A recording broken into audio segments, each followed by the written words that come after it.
Bismillahirrahmanirrahim. Assalamualaikum warahmatullahi wabarakatuh. Hai teman-teman, kenalin aku Nurafnizar Nasution dengan NIM 0305182124 dari kelas PMM 3 semester 7. Kali ini aku akan ngejelasin mengenai materi pada mata kuliah analisis real. Di sini aku akan ngejelasin 3 materi, yaitu Teorema 6.2.5, Corollary 6.2.6, dan Teorema 6.2.7. Teorema 6.2.5.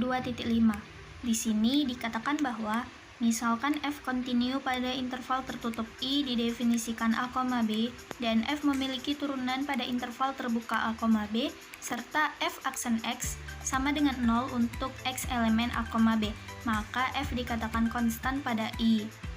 Buktinya akan kita perlihatkan bahwa fx sama dengan fa untuk semua x elemen I. Jika diberikan x elemen I di mana x lebih besar dari A, kita gunakan teorema nilai tengah pada f dalam interval tertutup A, x.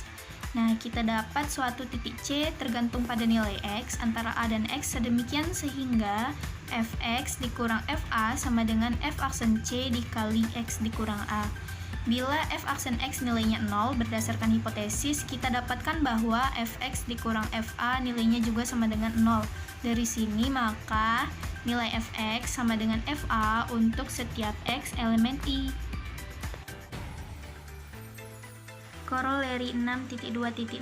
Misalkan f dan g kontinu di I didefinisikan A, B dan memiliki turunan di A, B, dan f aksen x sama dengan gx untuk setiap x elemen A, B.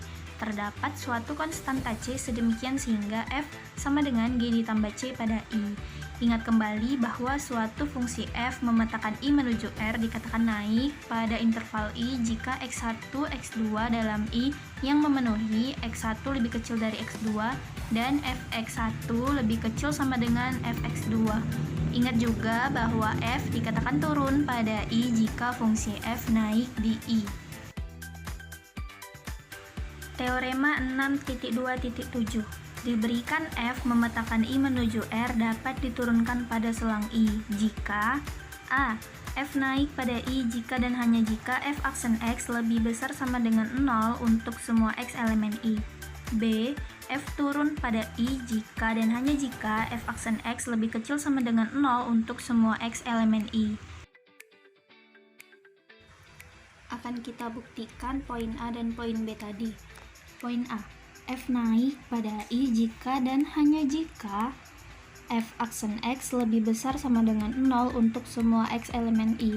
Jika x1, x2 pada I memenuhi x1 lebih kecil nilainya dari x2, maka kita gunakan teorema nilai rata-rata untuk f pada interval tertutup J didefinisikan x1, x2 untuk mendapatkan titik C di x1, x2 sedemikian sehingga fx2 dikurang fx1 sama dengan f aksen C dikali x2 dikurang x1.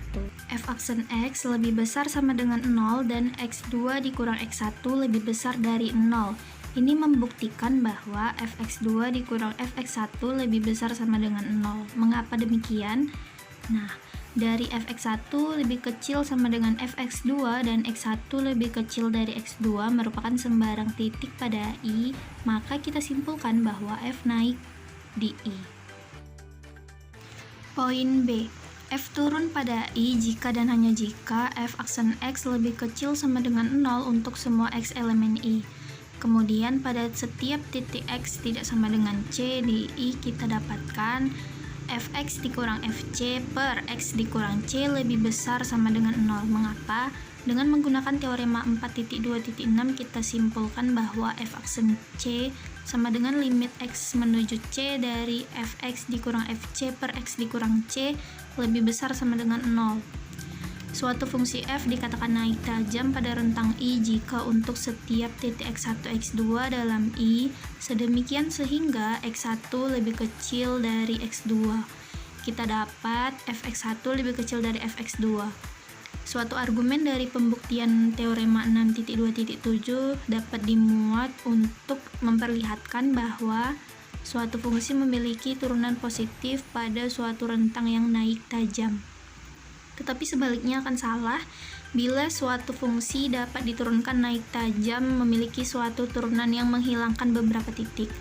Sebagai contoh, fungsi f memetakan I menuju R terdefinisi dalam fx x pangkat 3 naik tajam pada R, tetapi f aksen 0 sama dengan 0.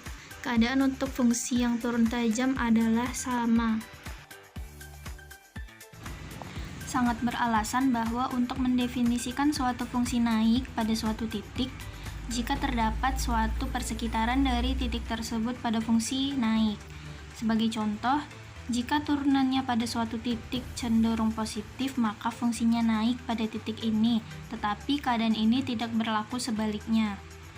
Fungsi diferensialnya didefinisikan sebagai Gx didefinisikan yang pertama, x ditambah 2x kuadrat sin 1 per x jika x tidak sama dengan 0. Yang kedua, 0 jika x sama dengan 0.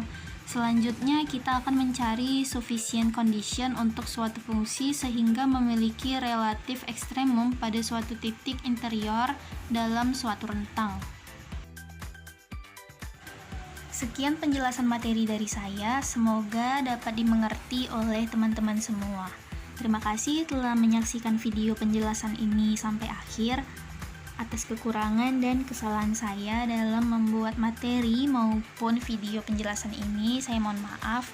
Wassalamualaikum warahmatullahi wabarakatuh.